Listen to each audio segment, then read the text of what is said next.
Hello guys! Greetings from the land of cherry blossoms. Once again, this is Dudes and welcome to my channel.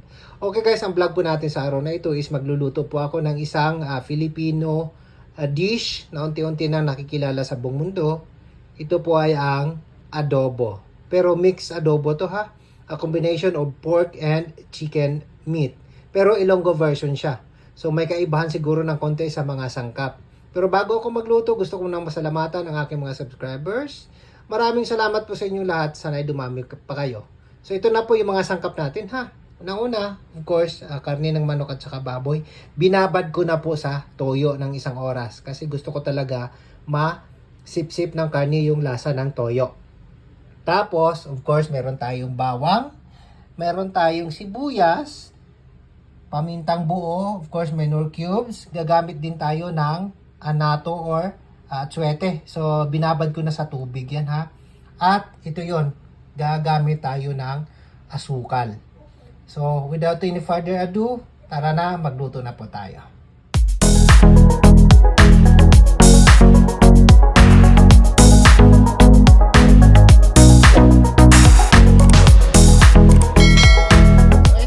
Nagpainit na tayo ng mantika, no? So, mainit na siya. Igisa muna natin ang bawang.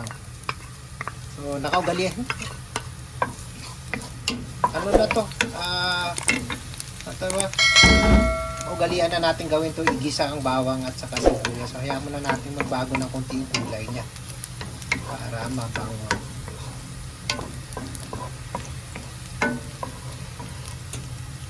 Ayan.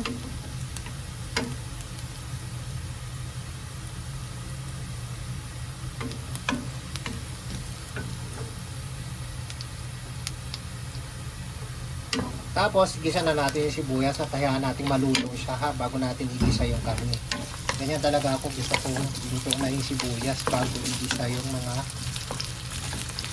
karne o gulay man ano. Ayan, mamaya balik tayo pag naluto na itong sibuyas. Ayan guys, nagbago na yung kulay ng sibuyas.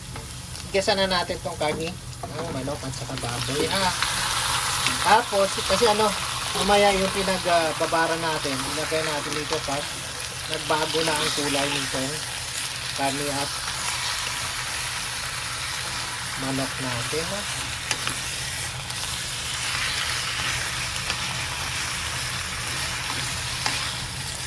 Ayan, ipigisa muna natin ang konti ito ha, para mawala yung langsa niya. Okay. Ayan, nagbago na po yung kulay ng karne. Lagay na natin yung pinagbabara nating toyo kanina ha, na may bawang. Okay? Tapos, lagyan natin ito ng kunting tubig. Pakuluan natin.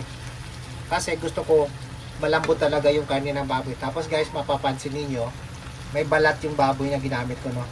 Malaman nyo kung bakit. Ang sarap kasi pag may balat yung baboy na i-adobo natin. Lagyan natin ng konting tubig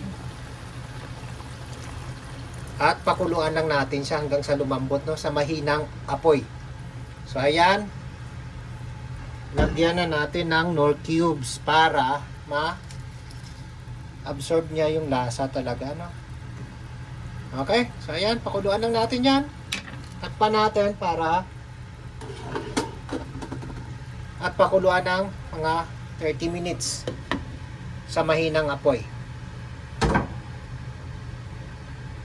So, ayan. Okay.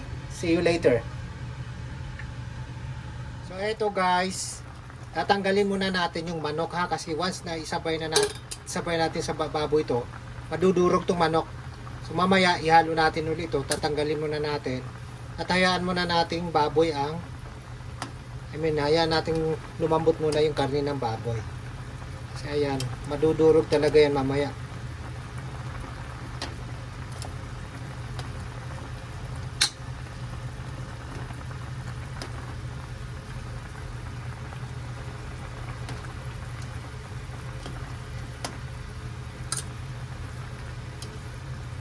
Ayan, puro karne ng baboy na lang yung natira. Hayaan natin lumambot yan ha. Okay? Ito guys, nakalimutan pala natin ilagay kanina. Pero okay lang, di pa naman late. Ayan. Ayan na natin siyang kumulo ha. Okay. So ito guys, no, malambot na yung baboy natin.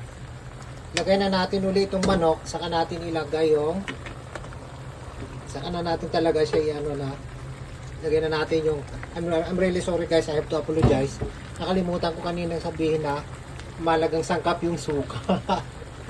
So ayan, ilagay na natin itong ano natin na ang atsuete.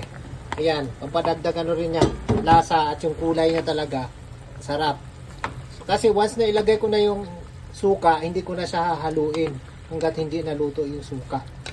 So ayan, gaya ng paulit-ulit kong sinasabi, sanay na kasi ako magluto, tinatansya ko na lang. So ilagay na natin yung suka at palutuin na, iluto natin talaga siya sa suka, no? So ayan, tansya lang yan.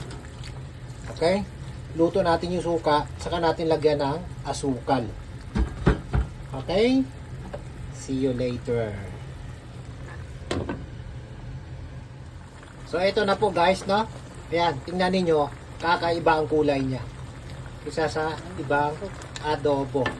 So ilalagay na natin yung asukal, no? Para at tikman natin kung okay na sa panlasa. Ayan. Lalapot pa ng konti yan mamaya.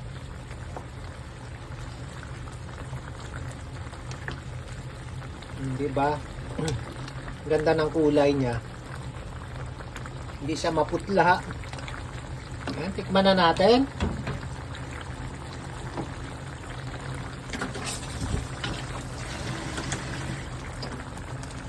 Okay.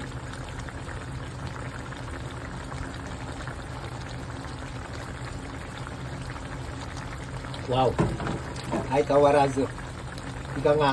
Ibig sabihin ng ay kawarazo. Walang pagbabago. Adobo ni Dudes. Ayan. Ito na po yung adobo ni Mang Dudes. Ilonggo version. Pero talaga more Dudes version talaga siya. Ganito kami mag-adobo sa Negros. Pero sariling version ko to talaga ha. Okay? So there you go guys. Ito na po yung adobo ni Mang Dudes. Maring napaka-common na recipe na ito, pero why don't you try this recipe and make a comparison. So pag nagustuhan po niyo ang vlog natin sa araw na ito, huwag sana natin kalimutang mag-like, mag-comment, at higit sa lahat mag-subscribe, at huwag kalimutang pindutin ang notification bell para maging updated pa kayo sa sunod ko pa mga vlogs. Maraming salamat po. Domo arigatou gozaimashita.